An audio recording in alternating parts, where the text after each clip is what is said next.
Breaking news చూస్తున్నాం. అర్ధరాత్రి నడుమ అంబటి రాంబాబు అరెస్ట్.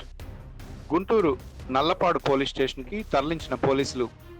దీనిపై స్పందించడానికి AP bureau chief Srinivas phone లైన్లో సిద్ధంగా ఉన్నారు. రెడ్డి, నిన్న గుంటూరులో తిరుపతికి సంబంధించిన ఫ్లెక్సీ ఏదైతే ఉందో కల్తీ నెయ్యికి సంబంధించి ఆ ఫ్లెక్సీ వ్యవహారంలో నిన్న గోరంట్ల మధ్యాహ్న సమయంలో గోరంట్ల గుడికి వెళ్ళి వచ్చే క్రమంలో అంబటి రాంబాబు ఆ ఫ్లెక్సీ దగ్గర నుంచి ఈ ఫ్లెక్సీని 24 గంటల్లో తొలగించకపోతే తీవ్రమైన పరిణామాలు ఉంటాయని డెడ్ లైన్ ఇచ్చినట్టుగా తెలుస్తూ ఉంది. అదే క్రమంలో తర్వాత గుంటూరులో ఫ్లెక్సీ దగ్గరికి టీడీపీ సంబంధించిన కార్యకర్తలు అయితేనేమి నాయకులు అయితేనేమి పెద్ద ఎత్తున భారీగా చేరుకున్న క్రమంలో మళ్ళీ అంబటి రాంబాబు అక్కడ వాళ్ళ మధ్యన ఘర్షణ జరిగినట్టుగా మనం చూస్తూ ఉన్నాం.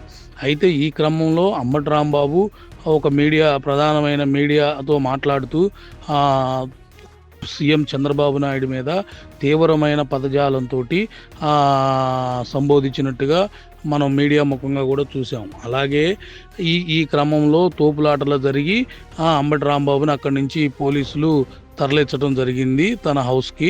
తర్వాత తన హౌస్ని ఇంటిని మొత్తం కూడా టీడీపీ నాయకులు కార్యకర్తలు చుట్టుముట్టి అంబటి రాంబాబు ఇంటి మీద పెద్ద ఎత్తున రాళ్ల దాడి చేసినట్టుగా కూడా మనం చూస్తూ ఉన్నాం. ఈ రాళ్ల దాడిలో పూర్తిగా ఇల్లు మొత్తం ధ్వంసమైపోయి ఇంట్లో ఉన్న అన్ని పరికరాలు కూడా చిందరవందరగా చేసినట్టుగా కూడా మనం మీడియా పరంగా చూస్తూనే ఉన్నాం. అయితే ఈ క్రమంలో బయట ఉన్న వాహనాలు మొత్తం కూడా ధ్వంసం చేసి నువ్వు చంద్రబాబు నాయుడికి బహిరంగంగా క్షమాపణ చెప్పాలని టీడీపీకి సంబంధించిన నాయకులైతేనేమో కార్యకర్తలైతేనేమో పెద్ద ఎత్తున డిమాండ్ చేశారు. అంబటి రాంబాబు ఇంటి చుట్టూరు పెద్ద ఎత్తున పోలీసులు ప్రొటెక్షన్ ఏర్పాటు చేశారు.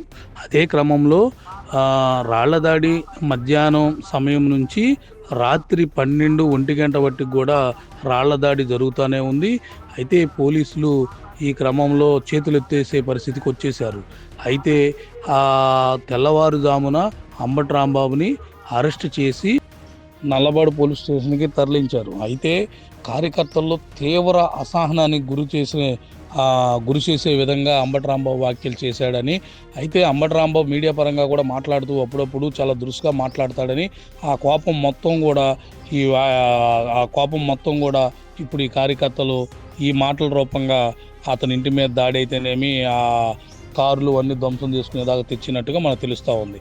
అయితే నల్లబాడు పోలీస్ స్టేషన్ నుంచి ఇంకెక్కడికన్నా తరలిస్తారా అనేది మనం వేచి చూడాలి రెడ్డి.